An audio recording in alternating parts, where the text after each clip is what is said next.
Vamos então abrir a palavra do nosso Deus no livro de Apocalipse, capítulo 9. Apocalipse, capítulo 9. Vamos continuar a meditar neste livro, um livro que nos transmite uma grande esperança. Ao mesmo tempo em que ele revela o juízo de Deus sobre o mundo, revela acima de tudo a graça, a misericórdia do nosso Senhor. Nós vamos ler a partir do versículo 13. Apocalipse capítulo 9, versículo 13. Vamos até o final deste capítulo 9, que diz assim: O sexto anjo tocou a trombeta, e ouvi uma voz procedente dos 4 ângulos do altar de ouro que se encontra na presença de Deus, dizendo ao sexto anjo, o mesmo que tem a trombeta: Solta os 4 anjos que se encontram atados junto ao grande rio Eufrates. Foram então soltos os 4 anjos que se achavam preparados para a hora, o dia, o mês e o ano, para que matassem a terça parte dos homens. O número dos exércitos da cavalaria era de 20.000 vezes 10 milhares. Eu ouvi o seu número. Assim, nesta visão, contemplei que os cavalos e os seus cavaleiros tinham couraças cor de fogo, de jacinto e de enxofre. A cabeça dos cavalos era como cabeça de leão, e de sua boca saía fogo, fumaça e enxofre, por meio destes 3 flagelos, a saber, pelo fogo, pela fumaça e pelo enxofre, que saíam da sua boca, foi morta a terça parte dos homens. Pois a força dos cavalos estava na sua boca e na sua cauda, porquanto a sua cauda se parecia com serpentes, e tinha cabeça, e com ela causavam dano. Os outros homens, aqueles que não foram mortos por esses flagelos, não se arrependeram das obras das suas mãos, deixando de adorar os demônios e os ídolos de ouro, de prata, de cobre, de pedra e de pau, que nem podem ver, nem ouvir, nem andar, nem ainda se arrependeram dos seus assassínios, nem das suas feitiçarias, nem da sua prostituição, nem dos seus furtos. Por enquanto, meus irmãos, até aqui a palavra de nosso Deus. Na meditação anterior, neste capítulo, nós vimos as primeiras 5 trombetas desta nova sessão, ou ciclo, em que João reconta a história que vai desde a primeira vinda de Jesus, ou seja, o Apocalipse está sempre apontando para os eventos da cruz, da ressurreição, da ascensão de Cristo aos céus. A história, portanto, que João conta 7 vezes no livro do Apocalipse, vai desde a primeira vinda de Jesus até a sua segunda vinda, com, então, o estabelecimento do juízo final, com a recompensa dos salvos e a punição dos perversos, e, por fim, o estado eterno, o novo céu e a nova terra. A história é essa, da primeira até a segunda vinda, mas com tudo o que acontece no meio, com todo o desenvolvimento dos planos, dos propósitos, dos decretos de Deus para o nosso tempo. Portanto, o Apocalipse não é um livro que conta apenas a história futura. Ele conta a história passada. Na verdade, se vocês lembrarem, lá no início já foi dito a João: João, escreve as coisas que são e as que haverão de ser. Portanto, ele sempre se divide entre contar o passado e o futuro. O presente deles também, que para nós é passado. Lá do final do primeiro século, por volta do ano 96, do século I, do século I, após Cristo. Portanto, nós não entenderemos o Apocalipse sem estar sempre com um olho no passado e um olho no presente, no nosso presente, para então também tentar visualizar algumas coisas do futuro. Tentar olhar apenas para o futuro através do Apocalipse é a garantia de não entender nada, de perder todo o maior significado dele. Porque ele foi escrito para cristãos que viveram, homens, mulheres de carne e osso, que viveram por volta do ano 96, lá do primeiro século. O livro precisava fazer sentido para eles. Não adiantaria nada Deus mandar um livro para que fosse lido diante daquelas 7 igrejas lá da Ásia Menor, se não dissesse respeito nenhum a eles. Não, isso aqui é uma coisa daqui para 2000 anos. Então por quê? O Senhor mandaria que o livro fosse lido perante as 7 igrejas lá da Ásia Menor. Porque fazia sentido para eles. Portanto, o Apocalipse é um livro que tem aplicação para os crentes do primeiro século e para os crentes de todas as épocas. E o segredo para entendê-lo é considerar esses 2 aspectos, do passado e do futuro, e também as suas características literárias, os seus aspectos literários específicos que são marcantes da teologia ou da literatura chamada apocalíptica. É isso que nós temos tentado fazer aqui à medida em que vamos estudando este livro, considerando sempre o número 7, que é um número emblemático, central. Ele divide todas as 7 partes deste livro. Lembrei de manhã aqui falando dos capítulos 1 a 3, as 7 igrejas. Dos capítulos 4 a 7, os 7 selos. E aqui, dos capítulos 8 a 11, as 7 trombetas. A mesma história, contada novamente, mas com um novo ângulo, com um novo foco. Se os selos que o Cordeiro abriu mostravam mais os eventos liberados lá do céu para a terra, a partir da coroação de Cristo nos céus, as trombetas do capítulo 7 até do capítulo 8 até o capítulo 11, revelam também, sim, os acontecimentos que vêm de cima para baixo, mas que especialmente envolve a igreja. A igreja no seu ministério de oração e de testemunho. Tudo começa com aquele momento de oração da igreja lá no início do capítulo 8, quando então, em resposta à oração da igreja que sobe com incenso até Deus, é lançada para a terra algo que pode causar destruição. As trombetas são essencialmente destrutivas. Elas produzem destruição aqui no mundo. As 4 primeiras, como nós vimos, atingindo os elementos naturais. Atingindo as florestas, o verde de uma forma geral. Atingindo o mar, a água salgada de uma forma geral. Atingindo a água doce, os rios, as fontes das águas. E atingindo os astros celestes, ou como que aquilo que se vê dos astros. Esses 4 aspectos da natureza são atingidos pelas trombetas. E 1/3 disso tudo é corrompido, é destruído. Mas então, quando João contou como aconteceu a 4ª trombeta, ele vê uma águia voando no meio do céu, dizendo, ai, ai, ai, 3 ais dos homens, por causa das 3 trombetas que ainda vão tocar, ele disse. Elas serão piores, incomparavelmente piores, porque as 4 primeiras atingem mais os elementos naturais, mas as 3 finais, os 3 ais, as 3 últimas trombetas, atingem diretamente os homens. Que homens? Os homens que não têm o selo do Deus vivo na testa. Os homens que não foram marcados com a marca de Deus. João ainda nem falou da marca da besta, que ele vai falar só lá no capítulo 13 com todos os detalhes. Porque mais importante do que a marca da besta é a marca de Deus. O Senhor está marcando os seus. Quem não for marcado com a marca de Deus é que receberá necessariamente a marca da besta. E isso não é coisa para o futuro.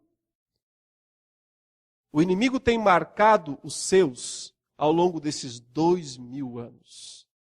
Do mesmo modo, o Senhor tem marcado os dele durante esses 2000 anos. O Apocalipse vale para ontem, para hoje e para amanhã. Todos os acontecimentos do livro se aplicam à história inteira, que vai desde a primeira vinda de Jesus até a segunda vinda de Jesus. A 5ª trombeta, como nós vimos, foi a liberação de demônios que estão presos num abismo, num lugar de prisão. Demônios terríveis que estão lá aprisionados.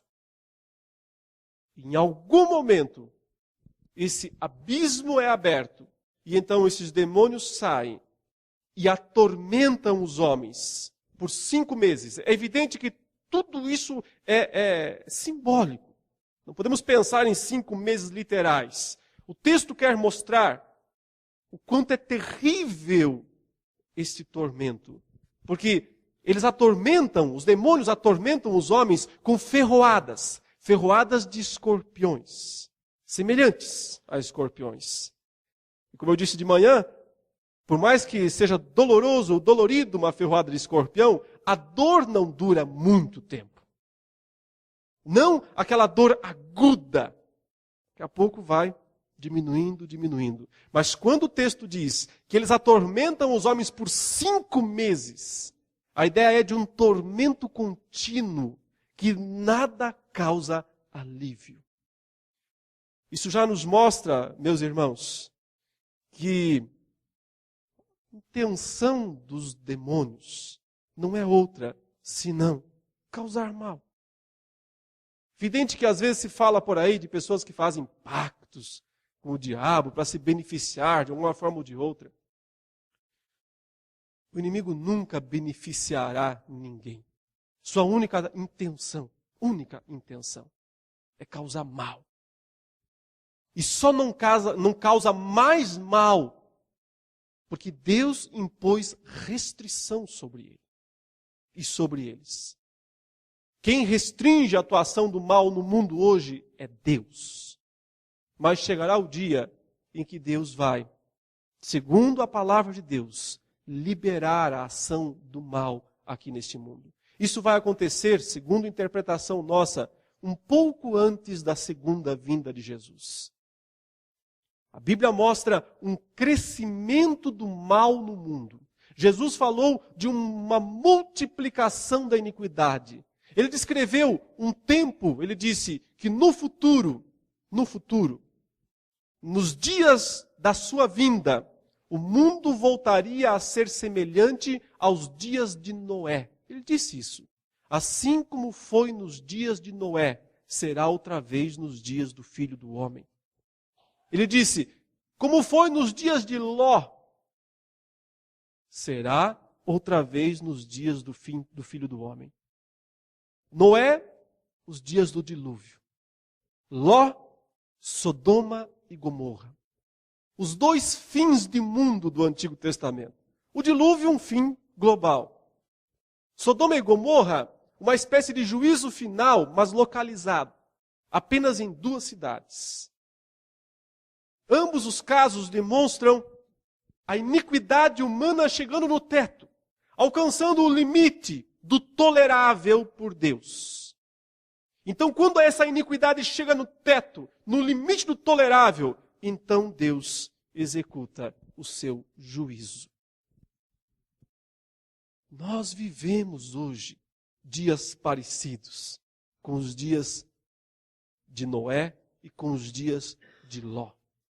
Eu não quero com isso dizer que Jesus vai voltar amanhã, ou mês que vem, ou semana que vem. Ele pode voltar a qualquer momento.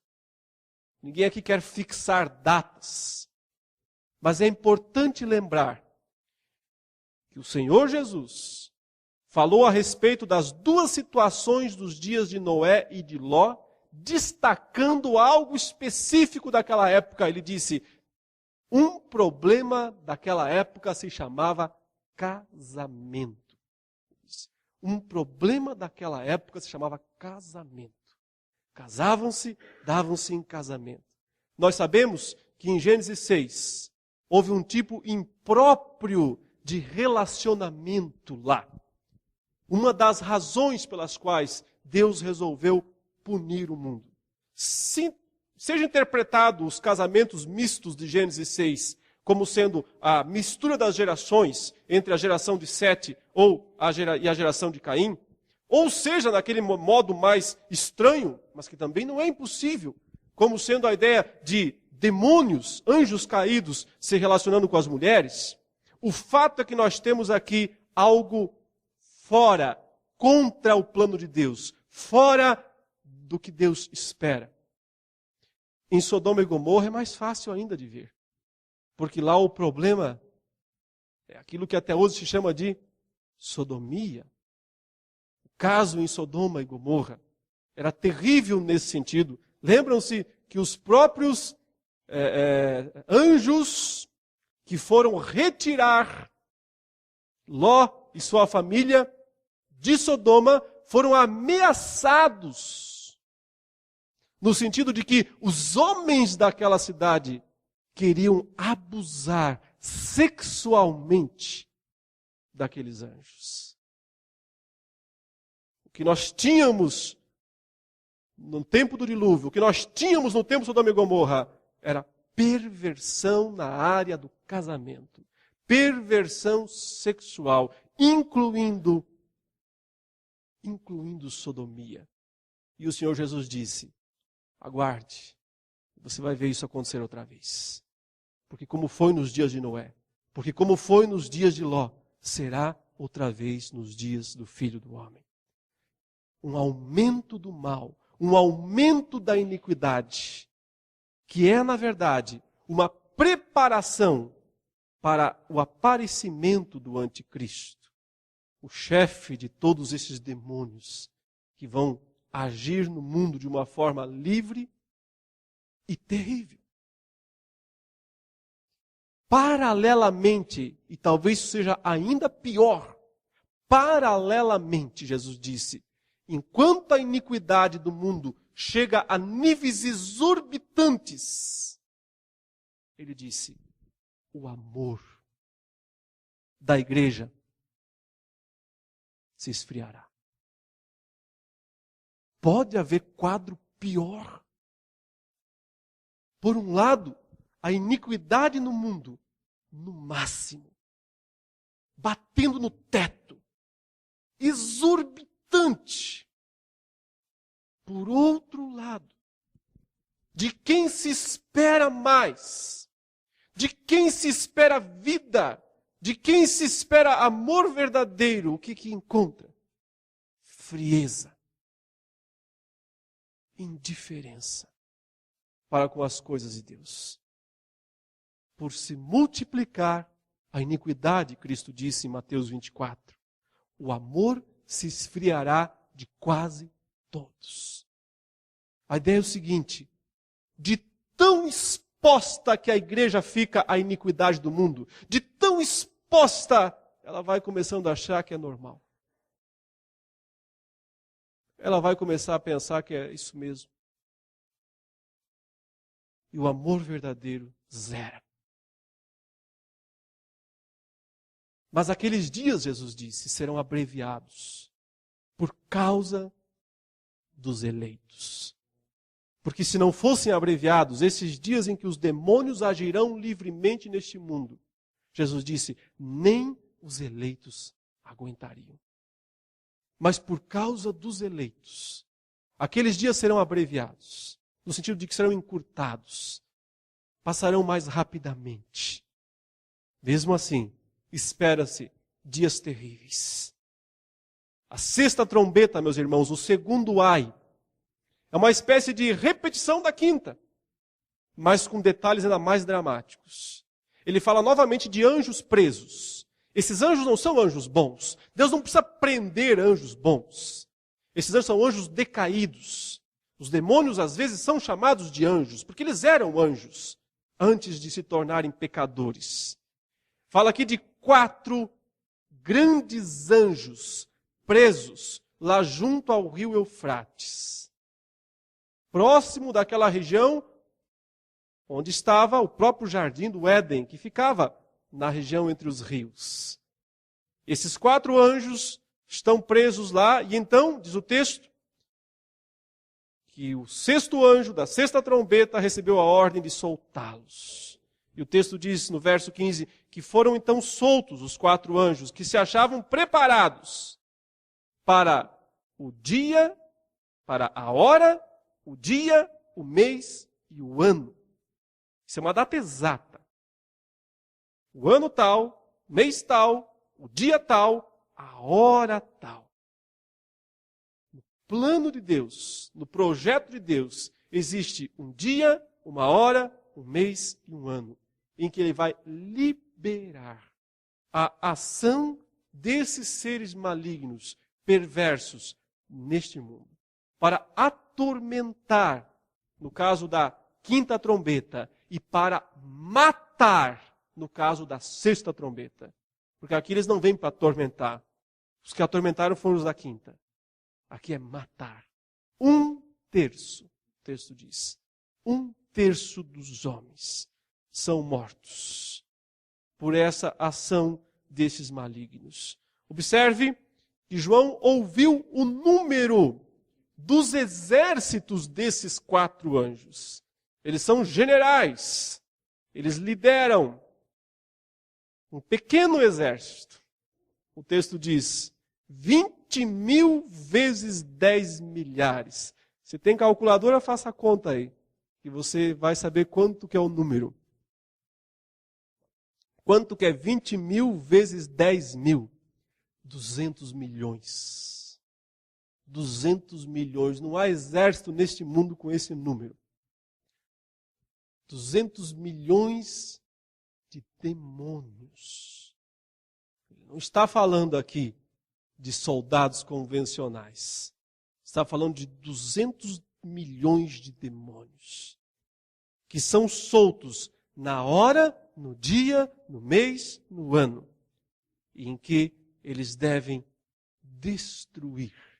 Veja a descrição no versículo 17. Assim, nesta visão, contemplei que os cavalos e os seus cavaleiros tinham couraças de fogo, de jacinto e de enxofre. A cabeça dos cavalos era como cabeça de leão, e de sua boca saía fogo, fumaça e enxofre. E por meio desses 3 flagelos, a saber, pelo fogo, pela fumaça e pelo enxofre, que saíam da sua boca, foi morta a 1/3 parte dos homens. Pois a força dos cavalos estava na sua boca e na sua cauda, porquanto a sua cauda se parecia com serpentes. Tinham cabeça, as caudas desses cavalos tinham cabeça. E com essa cabeça, causavam dano. Então, a descrição aqui não é do cavaleiro, é do cavalo. O cavaleiro é pior. A descrição do cavalo é essa: cabeça de leão, ele todo é tomado de fogo, e a cauda também fere como se fosse uma serpente. Da boca sai fogo, fumaça e enxofre, e a cauda fere como serpente. Essa é a descrição do cavalo. O cavaleiro não foi descrito aqui. Talvez seja uma coisa só, uma mistura, né, destes elementos. 200 milhões é o número de criaturas assim, que serão liberados no dia, na hora, no mês, no ano, que Deus determinou, para que 1/3 dos homens sejam mortos. Qual é a consequência? Isso é o que é o mais interessante o texto quer descrever. A consequência desta ação é que não produz arrependimento nos outros. As pessoas que, por alguma razão, são poupadas, serão poupadas dessa grande destruição, ao invés de caírem ao chão, se arrependendo, se tornam ainda mais endurecidas. Se não for a ação da graça de Deus, atraindo irresistivelmente o pecador, ele nunca se dobra aos pés de Jesus Cristo. Ele pode ver o diabo na sua frente. Ele pode ver as portas do inferno abertas diante dele. E mesmo assim, ele permanece irredutível na dureza absoluta do seu coração. Veja o que o texto diz. Os outros homens, versículo 20, aqueles que não foram mortos por esses flagelos, não se arrependeram das obras das suas mãos. Não se arrependeram. O texto diz, não deixaram de adorar os demônios e os ídolos de ouro, de prata, de cobre, de pedra e de pau. Ídolos que não podem ver, nem ouvir, nem andar. Ou seja, não abandonaram o pecado da idolatria. Em segundo lugar, não se arrependeram dos seus assassínios, nem das suas feitiçarias, nem da sua prostituição, nem dos seus furtos. Continuam apegados a esses pecados, mesmo vendo o poder destrutivo dos próprios pecados e também a punição que Deus decreta sobre os homens. Deus decreta toda essa destruição justamente para que se arrependam, mas não se arrependem. Por isso a igreja vive numa situação extremamente desconfortável, se me permitem dizer. Porque nós estamos num mundo destinado a essas coisas com essa perspectiva. No entanto, temos uma mensagem a transmitir a esse mundo. Mas quem ouvirá? Mas quem abandonará seus pecados para crer em Cristo? Senão os escolhidos, aqueles que Deus, por sua misericórdia, abrir os seus corações. Lembra que eu disse que um dos objetivos das trombetas é falar do papel, da missão da igreja? Interessantemente, João vai fazer uma pausa agora entre a sexta e a sétima trombeta. Falta um ai ainda, falta o último, que é o pior. E ele vai gastar um longo tempo entre a sexta e a sétima trombeta para falar da missão da igreja no mundo. Nesse mundo de caos, nesse mundo destinado à destruição, qual é a missão da igreja? Ele vai usar 3 figuras para isso. Vai falar de um livrinho, vai falar da medição do espaço do templo e depois das 2 testemunhas. Essas 3 figuras têm uma só intenção: mostrar à igreja que ela tem uma missão e ela não pode abandonar essa missão. Diante do caos do mundo, há esperança para o povo de Deus, porque não será atingido por esses ais, e porque tem uma missão de trazer uma mensagem de esperança ao mundo. Mas essa mensagem tem um custo. E pelo menos na primeira e na terceira figura, esse custo vai ficar muito claro para nós. Vejamos a primeira, que está aqui no capítulo 10. Diz: vi outro anjo forte descendo do céu, envolto em nuvem, com um arco-íris por cima de sua cabeça. O rosto era como o sol, e as pernas como colunas de fogo, e tinha na mão um livrinho aberto. Pôs o pé direito sobre o mar, e o esquerdo sobre a terra, e bradou em grande voz, como ruge um leão. E quando bradou, desferiram os 7 trovões as suas próprias vozes. Logo que falaram os 7 trovões, eu ia escrever. Mas ouvi uma voz do céu dizendo: guarda em segredo as coisas que os 7 trovões falaram, e não as escrevas. Então o anjo que vi em pé sobre o mar e sobre a terra levantou a mão direita para o céu e jurou por aquele que vive pelos séculos dos séculos, o mesmo que criou o céu, a terra, o mar e tudo quanto neles existe: já não haverá demora, mas nos dias da voz do 7º anjo, quando ele estiver para tocar a trombeta, cumprir-se-á então o mistério de Deus, segundo ele anunciou aos seus servos, os profetas. A voz que ouvi vinda do céu estava de novo falando comigo e dizendo: vai e toma o livro que se acha aberto na mão do anjo em pé sobre o mar e sobre a terra. Fui, pois, ao anjo, dizendo-lhe que me desse o livrinho. Ele então me falou: toma-o e devora-o. Certamente lhe será amargo ao teu estômago, mas na tua boca, doce como mel. Tomei o livrinho da mão do anjo e o devorei. E na minha boca era doce como mel. Quando, porém, o comi, meu estômago ficou amargo. Então me disseram: é necessário que ainda profetizes a respeito de muitos povos, nações, línguas e reis. Um anjo forte, grande, ele põe um pé no mar e outro na terra. Ele é tão enorme, mas o que chama a atenção é um livrinho, um pequeno livro. É a segunda vez que aparece um livro no Apocalipse. A primeira está lá, no capítulo 5. Mas aquele é um livro selado com 7 selos. E aquele é o livro dos decretos, dos planos, das decisões de Deus para esse mundo, que vão acontecendo, que vão se cumprindo, desde a primeira vinda de Jesus até a segunda vinda de Jesus. Esse aqui é um outro livrinho. E é interessante que a cena se desenvolve de uma maneira muito curiosa. Primeiro está lá o anjo, grandão, com um livrinho na mão.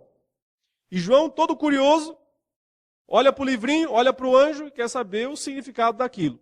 Mas aí, enquanto ele está olhando, 7 trovões desferem vozes, ele diz. 7 trovões, falaram alguma coisa, cada trovão falou alguma coisa. Parece mais um ciclo de 7 aí. E João estava com a caneta e o papel na mão, prontinho, começou a anotar as coisas que os trovões disseram. Quando ele estava anotando, a voz do céu disse, isso não, isso não. Essa parte não. Essa parte você não deve relatar. João para então de relatar e volta à cena do livrinho. O que isso quer dizer? Isso quer dizer, meus irmãos, que nem tudo será revelado aos homens. Nós não teremos conhecimento de todas as coisas. Há muitas coisas encobertas. E essas coisas não são objeto do nosso estudo. Mas a Bíblia fala isso, não é? As coisas encobertas pertencem ao Senhor. É o famoso Deuteronômio 29. As reveladas pertencem a nós. Alguma coisa estrondosa os 7 trovões relataram. E João quis escrever. Mas Deus disse, isso os homens não devem, não podem ou não precisam saber. Qualquer uma das 3 situações. O fato é que não saberemos o que os 7 trovões relataram. Mas sabemos que as demais coisas foram explicadas para nós. E especialmente, então, essa questão desse anjo com o livrinho. Porque aí, a mesma voz diz, vai até aquele anjo e pede o livrinho dele. E aí o João se aproxima do anjo e o anjo diz, pega, come. Livro é para comer. Um livro para devorar. Há um sentido aqui do conhecimento que precisa ser devorado, precisa ser aprendido. Não pode ficar naquela ideia meramente superficial. Mas o que será este livrinho? É o Evangelho. É o conteúdo do Evangelho. Tanto é que assim que ele come o livrinho, é dito que ele precisa testemunhar ainda para 4 lugares, né? Que o número 4 em Apocalipse representa o mundo. Mas o que é mais interessante é a diferença de gosto. Porque o livrinho é gostoso na boca, ele diz, mas é amargo no estômago. Primeira sensação, deliciosa. Segunda sensação, amargo. E assim que João tem essas 2 sensações de doce e de amargo, é dito, é porque você precisa testemunhar, é porque você precisa pregar. O sentido, meus irmãos, não é complicado, ele é o óbvio, ele é o fácil mesmo, é o simples. A questão é que o Evangelho, no primeiro momento, para nós, é doce. Porque fala do perdão dos nossos pecados, porque fala da nossa paz com Deus, fala que não há mais separação, não há mais inimizade entre nós e o Senhor, nós agora estamos em total comunhão com Ele, é doce, é um som doce do Evangelho, que mostra que nós agora, pecadores, somos aceitos por um Deus santo, bom e justo. Então por que amargo? Porque as consequências de crer no Evangelho são amargas. As consequências, muitas vezes, Jesus disse, são perder família, perder amigos, perder bens, perder emprego, perder patrimônio. As consequências do Evangelho. Jesus disse, você tem que pregar, João, em muitos lugares. O mundo não trata bem os pregadores. Pode até tratar bem os pregadores da teologia da prosperidade, né? Para esses o Evangelho é sempre doce, tudo doce, só doce. Mas aqueles que ousam anunciar o Evangelho verdadeiro não serão bem recebidos em lugar nenhum. Então, mais uma vez está sendo relembrado para a igreja que ela tem uma missão, mas que as consequências por essa missão, para cumprir essa missão, as lutas, as dificuldades, as tribulações, as provações, os testes, as mortes que esperam, que estão na rota de quem quer viver o Evangelho verdadeiramente, são inevitáveis. Inevitáveis. Paulo disse isso a Timóteo. Todos quantos querem viver piedosamente em Cristo Jesus serão carregados nos ombros? Não. Serão perseguidos. O mundo vai aplaudir e dizer, gostamos de gente como vocês? Não. O mundo vai dizer, pedra neles. Pedra neles. Como fizeram com Paulo, o apedrejando. Sim, meus irmãos, o Evangelho é doce. Mas depois também vem o amargo. E o crente precisa experimentar integralmente as duas coisas. Então ele conhece, então ele sabe, então ele vive o que de fato é o Evangelho de Deus. Veja que o capítulo 11, então, passa à segunda figura, ao segundo exemplo do testemunho da igreja. Diz, foi-me dado um caniço, semelhante a uma vara, e também me foi dito, dispõe-te e mede o santuário de Deus, o seu altar e os que nele adoram, mas deixa de parte o átrio exterior do santuário e não o meças, porque ele foi dado aos gentios. Estes por 42 meses calcarão aos pés a cidade santa. Aqui, pela primeira vez, João fala de uma maneira bem específica e bem exata de uma quantidade de tempo. 42 meses. Mas não se engane, esse número não é exclusivo e não é único em Apocalipse. Ele vai usar pelo menos mais uns 3 números que significam a mesma coisa. Ele vai falar, por exemplo, em 3 anos e meio. 42 meses, 3 anos e meio. Ele vai falar em 1260 dias. Pode somar, mesma coisa. Ele vai falar em 1 tempo, 2 tempos e metade de 1 tempo. 1 tempo, 1 ano. 2 tempos, 2 anos. Metade de 1 tempo, 3 anos e meio. Ele vai falar de 3 dias e meio. 3 dias e meio. Um outro modo de falar dos 42 meses. Ou 3 anos e meio.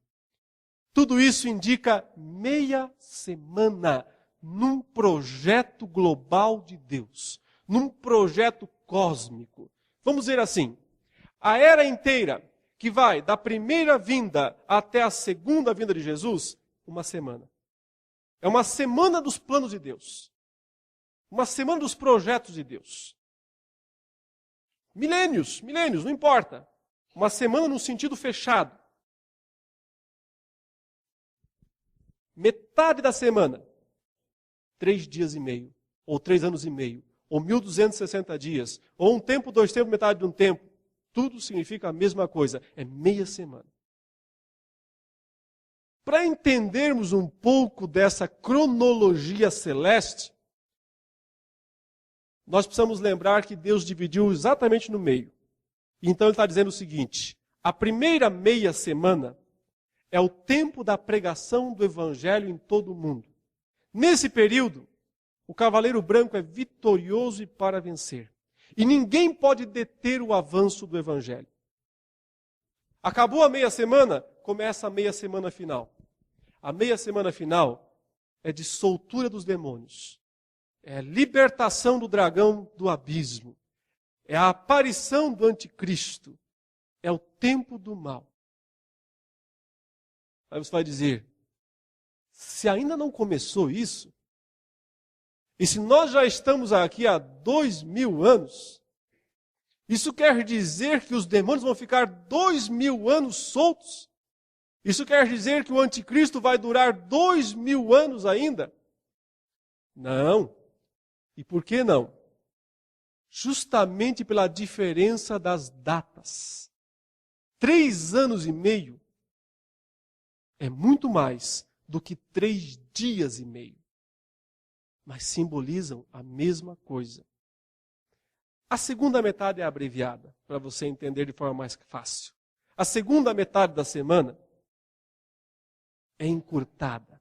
Não é a meia semana longa do milênio, mas é a meia semana abreviada. Se aqueles dias não fossem abreviados, Jesus disse, ninguém aguentaria. Mas por causa dos eleitos, aqueles dias são abreviados.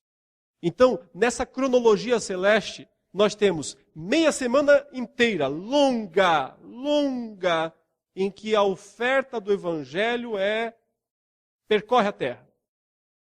Quando fecha essa meia semana, então há a libertação dos demônios. Então há o surgimento do anticristo. E aí nós temos meia semana curta, meia semana abreviada. Ninguém deveria arriscar dizer quanto tempo é isso. Porque esses números são simbólicos. Nenhum de nós sabe dizer quanto tempo demora, dura a primeira meia semana ou quanto a outra, a segunda meia semana. O importante é entender que a primeira é longa e, graças a Deus, a segunda é muito curta. Abreviada por causa da misericórdia de Deus. Esta é a meia semana aqui, que está simbolizada na passagem que usa aquela figura do tabernáculo do Antigo Testamento, ou do próprio templo, com aqueles compartimentos. O Santo dos Santos, o Santo Lugar, o átrio dos gentios, a parte externa. E o texto diz aqui que a parte exterior do santuário não devia ser medida, ele diz. Essa parte aqui você não meça, porque foi dado aos gentios. Estes por 42 meses calcarão aos pés a cidade santa. Portanto, meus irmãos, os 3 anos e meio finais, ou os 42 meses finais, simbólicos. Esse período final simbólico é um período de domínio do mal, das forças do mal sobre a igreja. É o tempo em que a igreja como instituição, provavelmente, vai ser reduzida a cinzas. Evidentemente que os cristãos continuarão sendo igreja. E essa igreja é aquela que as portas do inferno não podem prevalecer contra ela. No entanto, nós não veremos mais uma reunião como a de hoje, por exemplo, em que temos tantos irmãos juntos, unidos, para louvar e bendizer ao Senhor, ouvir e aprender da sua palavra. Também aqueles que não estiverem preparados desde já para enfrentar aqueles dias, dificilmente resistirão. Mas fatalmente sucumbirão às trevas. Nesse período final dos 3 dias e meio, dos 42 meses, dos 1260 dias, esse período final é o período de um domínio tão grande que vai ficar expresso agora na terceira visão. E eu vou ler apenas para fechar essa metade do livro.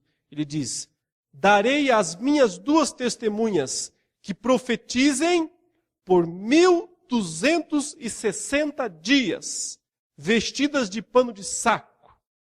São estas as 2 oliveiras e os 2 candeeiros que se acham em pé diante do Senhor da terra.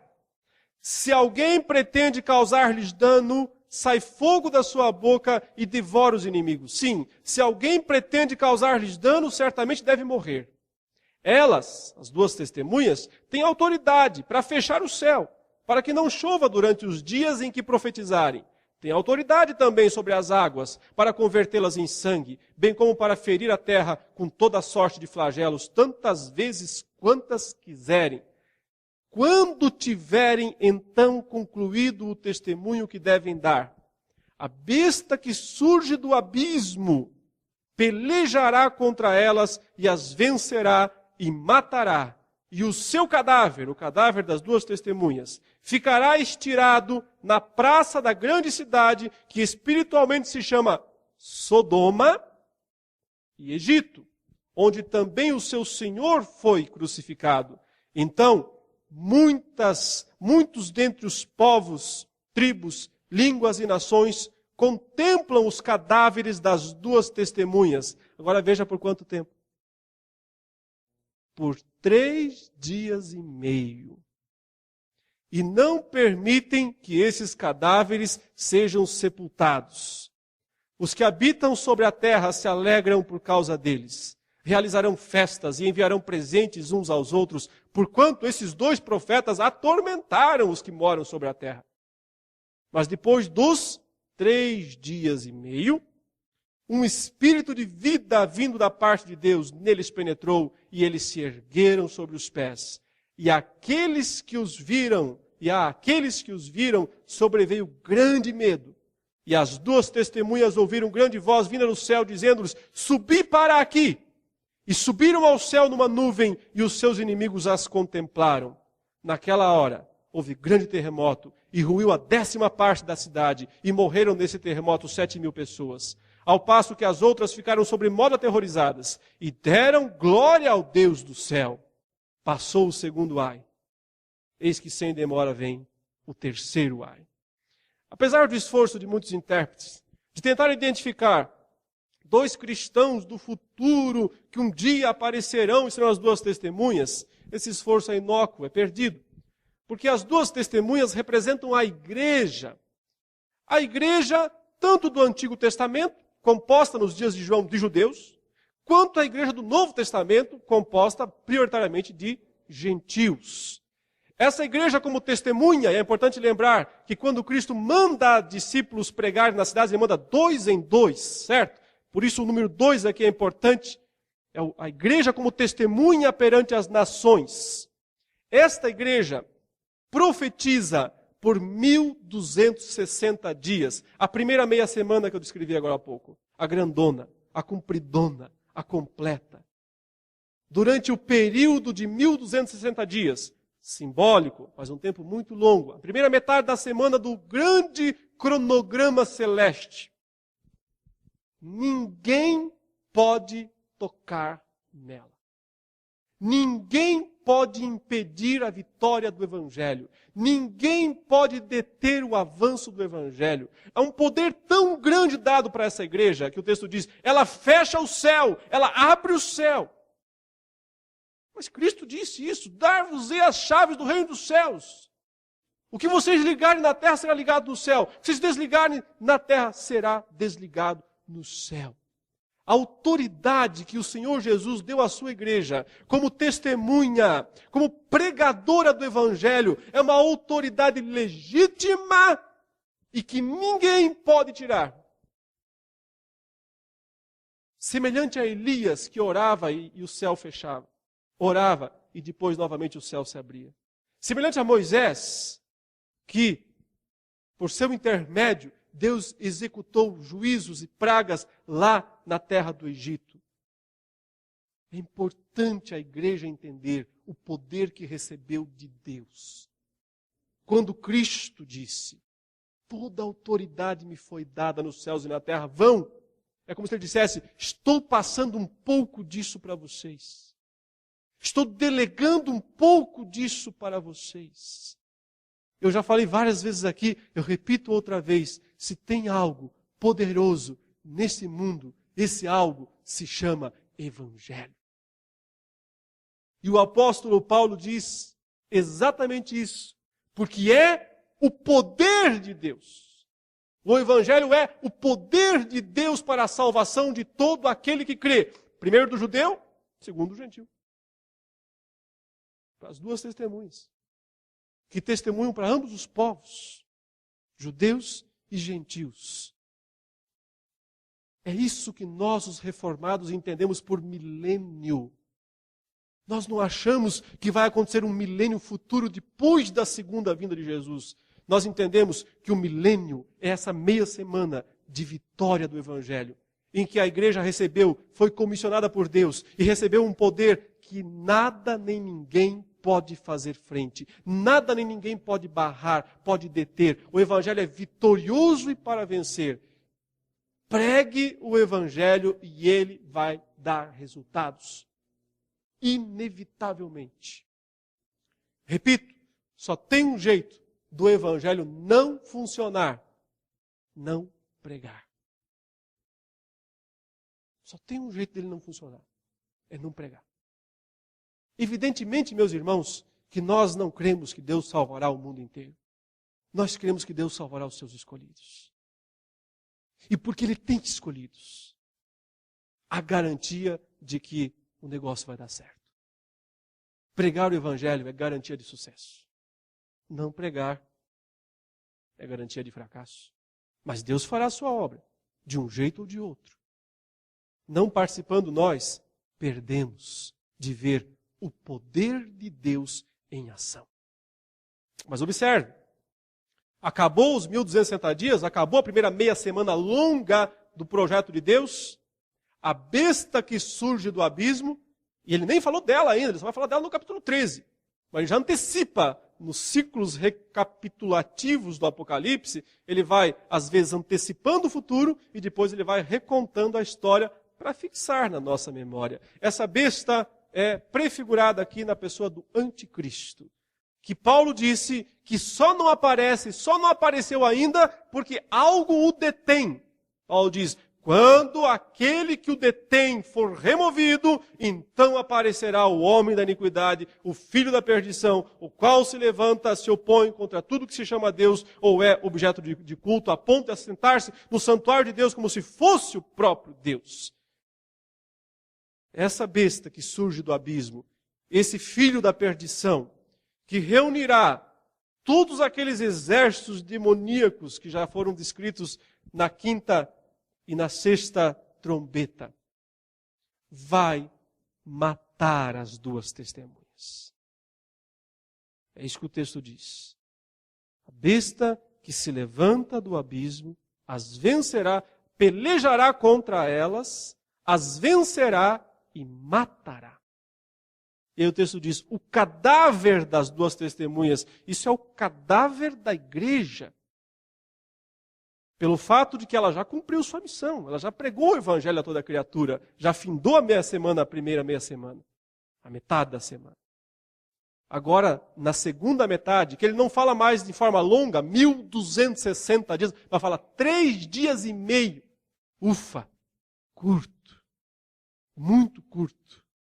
Nesses 3 dias e meio, que é meia semana também, o cadáver dessas duas testemunhas fica lá, para todo mundo ver. O que acontece? Festa. Festa no mundo. O mundo comemora. Finalmente nos livramos desses crentes. É mais ou menos isso.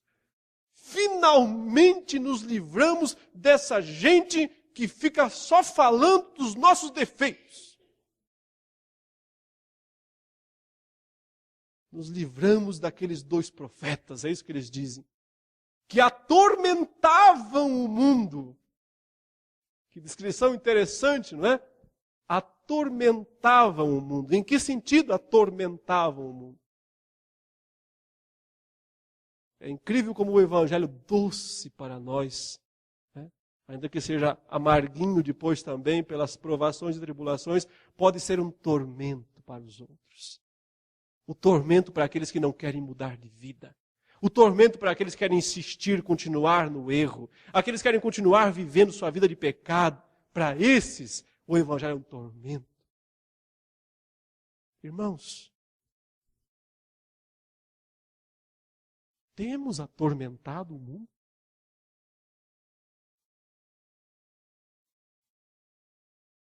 Será que a nossa vida, será que a nossa pregação Será que o modo como nos comportamos tem causado um pouquinho assim só de tormento? Ou será que o mundo estou nem aí com vocês? Vocês não fedem nem cheiram? Vocês não fazem diferença nenhuma?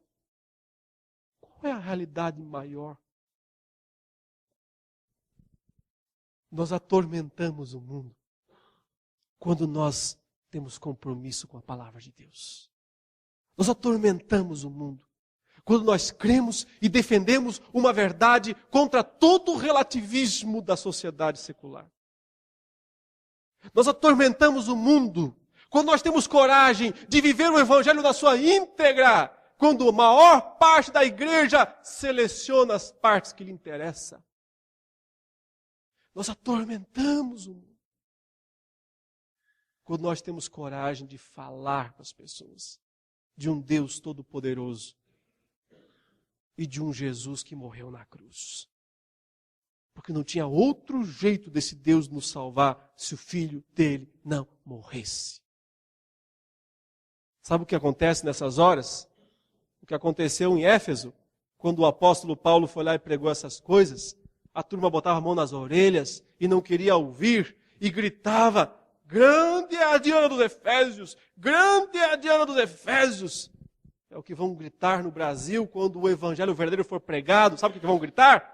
Grande é a Aparecida dos brasileiros! Grande é a Aparecida dos brasileiros! Eles vão fechar os ouvidos. Sabe o que eles vão gritar? Grande é o templo de Salomão do Macedo! É isso que eles vão gritar. Porque eles vão se apegar aos ídolos mortos. Quando ouvirem o evangelho verdadeiro. Aí nós vamos atormentar um pouquinho esse mundo. Esses dois profetas, o texto diz, atormentavam. Quem dera nós também pudéssemos atormentar um pouco mais esse mundo. Com o verdadeiro evangelho. Mas sabe a surpresa? 3 dias e meio depois, os cadáveres estavam lá. Para todo mundo ver. Na cidade que espiritualmente chama Sodoma. Está aí outra vez Sodoma na história. Não se surpreenda com as decisões. Não se surpreenda com as leis que vão sendo feitas. Não se surpreenda com toda a propaganda maciça da mídia para isso. Isso se chama Sodoma. Ela está de volta. Ela tem que voltar. Se ela não voltar, Cristo não volta. Ele disse, vai repetir a história. Aguarde e verá. Eu quando vejo essas leis que deturpam a família, deturpam o casamento acontecendo, por um lado, claro, fico triste, fico decepcionado, mas por outro lado, vai batendo uma palpitação. Porque Jesus disse, quando isso acontecer, está perto. Está perto. Então, um lado de tristeza, mas outro de alegria, por saber que as coisas estão se cumprindo. 3 dias e meio depois da festa do mundo, depois que todo mundo pensou, acabou, morreu, acabou essa igreja, ninguém mais incomoda a gente, ninguém mais atormenta a gente. O que acontece? A virada. A grande virada. Mas depois, diz o versículo 11, dos 3 dias e meio, um espírito de vida vindo da parte de Deus neles penetrou e eles se ergueram sobre os pés. Sabe o que isso significa? Ressurreição. Pela primeira vez, a ressurreição da igreja está sendo descrita aqui. As 2 testemunhas se levantam. Estavam mortas. É a igreja se pondo em pé. A ressurreição dos salvos. E mais uma coisa interessante vai ser descrita aqui, já de forma embrionária. Ele diz, claro, houve um grande medo por parte das pessoas, dos homens que viram os mortos vivos. E as 2 testemunhas ouviram grande voz vinda do céu dizendo, subi para aqui. E então elas são o quê? Arrebatadas. O arrebatamento. A igreja sobe para se encontrar com Cristo nos ares. Consequência? destruição lá embaixo. Vai acontecer a 7ª trombeta. E o anjo já jurou, com a mão erguida para o céu. Ele disse, quando tocar a 7ª trombeta, a coisa vai ficar feia. Para os homens. Vai se cumprir tudo aquilo que Deus decretou. Agora só precisamos ler a 7ª trombeta para ver o que vai acontecer. O 7º anjo tocou a trombeta e houve no céu grandes vozes dizendo: o reino do mundo se tornou de nosso Senhor e do seu Cristo, e ele reinará pelos séculos dos séculos. E os 24 anciãos que se encontram sentados no seu trono, diante de Deus, prostraram-se sobre o seu rosto e adoraram a Deus, dizendo: graças te damos, Senhor Deus Todo-Poderoso, que és e que eras, porque assumiste o teu grande poder e passaste a reinar. Na verdade, as nações se enfureceram. Chegou, porém, a tua ira e o tempo determinado para o juízo final, serem julgados os mortos, para se dar o galardão aos teus servos, os profetas, aos santos e aos que temem o teu nome, tanto os pequenos como os grandes, e para, o outro lado, destruíres os que destroem a terra. Abriu-se então o santuário de Deus, que se acha no céu, e foi vista a arca da aliança no seu santuário, e sobrevieram relâmpagos, vozes, trovões, terremoto, e grande saraivada. E finda assim, cessa assim, o 3º ciclo do Apocalipse. A 3ª das sessões em que ele contou a mesma história, que vai da primeira até a 2ª vinda de Jesus. Com ênfase central aqui, na missão da igreja no mundo. Ela ora lá no céu, a oração chega lá no céu, resposta imediata. Ela prega testemunha aqui na terra, ela fecha os céus, ela abre os céus, ela faz chover, ela fecha a chuva, ela faz descer fogo. Ou seja, o poder de Deus está disponível à igreja para que, ao pregar o evangelho, sejam salvas as pessoas que Deus determinou. Ao mesmo tempo, destruições vão acontecendo, as trombetas vão tocando. E lá na frente, na metade final da semana, está determinado o período do mal. Quando então o poder salvador da igreja cessa, ela fica como cadáver perante as forças das trevas. Mas 3 dias e meio depois, ressurreição, arrebatamento, juízo final. O que deve ficar acima de tudo para nós, ao lermos tudo isso? Esperança. Esperança em meio ao caos. Vivemos num mundo de caos. Cada vez isso vai piorar. Mas permanece a verdadeira esperança daqueles que creem em Cristo e que vivem verdadeiramente a palavra de Deus. Um desafio, especialmente para você aqui nessa noite, que não tem um verdadeiro compromisso com Cristo. Talvez frequenta a igreja, talvez frequenta uma ou outra aqui ou lá, mas não tem um verdadeiro compromisso com Cristo. Que tal repensar? Que tal repensar a sua vida? À vista ou à luz do que você ouviu, das coisas que estão preparadas, de mal, de terrível, para os mais ou menos. Porque o Senhor não quer mais ou menos. Ele disse, ou você está comigo, ou você está contra mim. Que tal repensar o seu compromisso com o Senhor? Que tal rever a sua vida devocional? Que tal rever o modo como você conduz a sua família? Que tal repensar no seu testemunho perante o mundo? Está atormentando um pouquinho o mundo? Ou o mundo está batendo palma para você? Que tal repensar essas coisas, tendo em vista a brevidade do tempo e a seriedade das coisas que nós lemos neste livro? Meu desejo, minha oração, que todos nós, ainda que falhos como somos, possamos encontrar no Senhor a graça para poder viver o Evangelho integral e glorificá-lo sempre. Curva a sua cabeça, feche os seus olhos. Olha o Senhor nesse momento.